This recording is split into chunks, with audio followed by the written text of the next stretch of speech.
It's easy to believe that the presence of humor and laughter betrays that mission, that gravity and levity are at odds.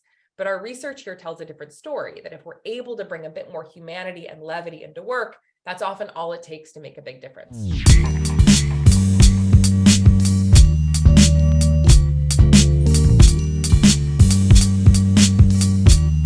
Just be human. Now, this sounds really easy, and it should be easy because we are all human, except for one of us. One of us is an AI on this call, and at the end, it will be revealed who that AI is. I'm joking. It's we're all human, so it should be real. Let's do some sleuthing. This should be really easy, but it's so easy, especially when stakes are high, or when we're taking the mission of our work so seriously. It's easy to believe that the presence of humor and laughter betrays that mission, that gravity and levity are at odds. But our research here tells a different story, that if we're able to bring a bit more humanity and levity into work, that's often all it takes to make a big difference. So one of our favorite guests at Stanford who visited our class was Secretary of State Madeleine Albright.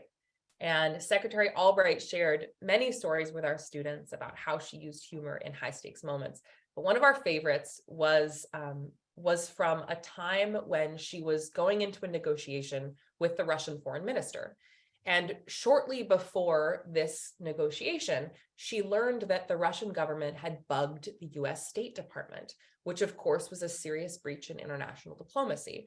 And so not only did she have to accomplish the goals that she already had for this meeting, but she had to surface and basically say, hey, we know what has been going on and we know about the bugging. So let's also have a conversation about that. So she had her talking points. She knew what she was going to do in the negotiation, the conversation. But she walked into this meeting with the Russian foreign minister, the first meeting after learning about the bugging, wearing an enormous bug pin, really big pin of a bug.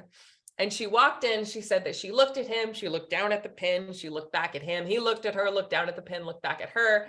And in her words, she said he couldn't help but smile. It shifted the tone of the conversation. They were able to be more productive together. And in particular, she talked about how it was those small moments that shifted their relationship from her being Secretary Albright to her being Madeleine. And just these small chipping away at my role, and instead showing up to work and showing up to this conversation as a human was so important to her in being able to be productive. She also said that it was one of the more candid, and there was a lot of disclosure in that conversation. And she said, I don't think that was random. I think it was because we had this moment of laughter that we disclosed more together in that conversation.